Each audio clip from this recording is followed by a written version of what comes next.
And here is chapter 8 of Enchanted.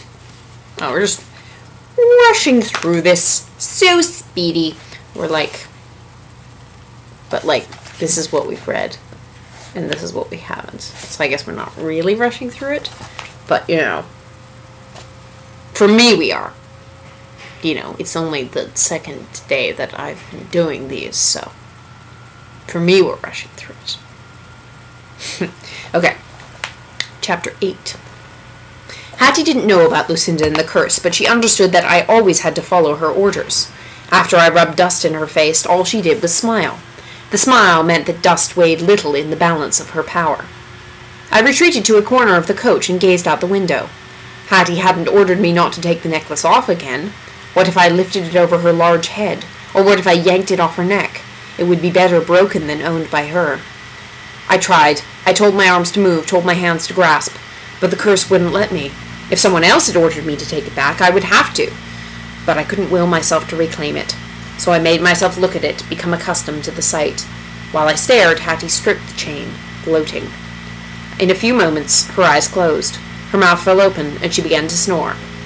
Olive crossed the carriage to sit next to me. "I want a present to show we're friends, too," she said. "Why don't you give me a gift instead?" The furrows in her forehead deepened. "No, you give me." An order. "What would you like?" I asked. "I want money. Give me money." As he'd promised, Father had given me a purse of silver KJs. Stupid name for a coin. I reached into my carpet bag and pulled out a coin. "Here you are. Now we're friends." She spat on the coin and rubbed it to make it shine. "We're friends," she agreed. She crossed back to her former seat and brought the coin close to her eyes to study it. You know why it's a stupid name for a coin? I'm just gonna pause there. You know why it's a stupid name for a coin? It's not like, you know, it's some exotic name for a coin like KJs. No, it's KJs. KJs. It's a ridiculous name for a coin. I looked at the snoring Hattie. She was probably dreaming of ways to order me about. I looked at Olive, who was running the edge of the KJ over her forehead and down her nose. I began to long for finishing school. At least there they wouldn't be my only companions. In a few minutes, Olive joined Hattie in slumber. When I was certain both of them were soundly asleep, I dared to fetch Mandy's other present, the book of fairy tales, out of my bag. I turned away from the two of them to hide the book and to catch the light from the carriage window. When I opened it, instead of a fairy tale, I found an illustration of Mandy. She was dicing a turnip. Next to the turnip was the chicken I had watched her pluck that morning. She was crying. I had suspected she was fighting back tears when she hugged me. The page became blurred because my eyes filled with tears too, but I refused to cry in front of Hattie and Olive, even if they were asleep. If Mandy had been in the coach with me, she would have hugged me and I could have cried as long as I liked. She would have patted my back and told me, no, those thoughts would make me cry.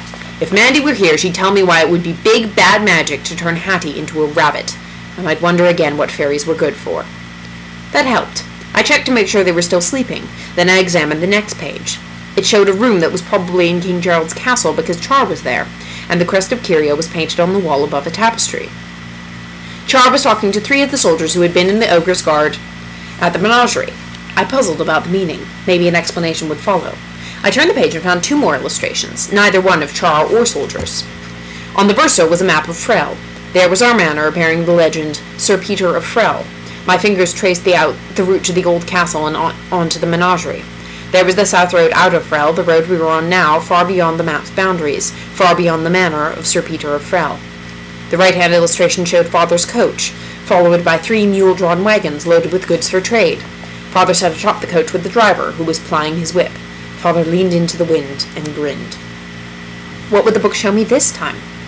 A real fairy tale next. The shoemaker and the elves. In this version, though, each elf had a personality, and I came to know them better than the shoemaker. And I finally understood why the elves disappeared after the shoemaker made clothes for them. They went away to help a giant rid herself of a swarm of mosquitoes, too small for her to see. Although the elves left a thank-you note for the shoemaker, he put his coffee cup down on it, and it stuck to the cup's damp bottom. The story made sense now. "Your book must be fascinating. Let me see it," Hattie said. I jumped. If she took this from me too, I'd kill her. The book got heavier as I handed it over. Her eyes widened as she read it. "You enjoy this? The life cycle of the centaur tick." She turned pages. Gnomish silver mining in hazardous terrain. Isn't it interesting? I said, my panic subsiding. You should read it for a while. If we're going to be friends, we should have the same interests. You can share my interests, dear. She returned the book. Our journey taught me what to expect from Hattie. At the inn on our first night, she informed me I had taken the space in their carriage that would otherwise have been occupied by their maid. But we shan't suffer because you can take her place. She cocked her head to one side. No, you're almost noble. It would be an insult to make a servant of you. You will be my lady-in-waiting, and I shall share you with my sister sometimes. Ollie, is there something Ella can do to help you? No, I can dress and undress myself, Olive said defiantly. No one said you can't. Hattie sat on the bed we were all to share. She lifted her feet. Kneel down and take my slippers off for me, Ella. My toes ache. Without comment, I removed them. My nose filled with the ripe smell of her feet. I carried the slippers to the window and tossed them out. Hattie yawned. You've only made extra work for yourself. Go down and fetch them. Olive rushed to the window. Your slippers fell into a bucket of slops. I had to carry the stinking slippers back to our room, but Hattie had to wear them until she was able to get fresh ones from her trunk. After that, she thought more carefully about her commands. At breakfast next morning, she pronounced the porridge inedible. Don't eat it, Ella. It will make you sick. She loaded her spoon with oatmeal. Steam rose from the bowl before me, and I caught the scent of cinnamon. Mandy always put cinnamon in her porridge, too. Why are you eating it if it's bad? Olive asked her sister. I'm hungry. Yours looks all right. I'm eating mine even though it's vile. Her tongue licked a speck of cereal off the corner of her mouth. Because I need nourishment to take charge on our journey. You're not in... Olive began. You don't fancy your porridge, miss? The innkeeper sounded worried. My sister's stomach is queasy, Hattie said. You may take her bowl away. I'm not her sister, I said as the innkeeper disappeared into the kitchen. Hattie laughed, scraping her spoon around her empty bowl for the last remnants of porridge. The innkeeper was back with a plate of thick brown bread studded with nuts and raisins. Perhaps this will tempt the lass's stomach, he said. I managed to take a big bite before a lady at the next table called him away. Put it down, Ella! Hattie broke off a corner of the bread and tasted it. It's much too rich. Rich food is good for me, Olive said, reaching across the table. Between them, my breakfast disappeared in 4 bites. That swallow of bread was the last food I had on our 3-day trip, except for tonic. Hattie would have deprived me of it too, except she sampled it first, and then I relished her nauseated expression when she swallowed. I don't like Hattie. Olive. Okay. Bye-bye.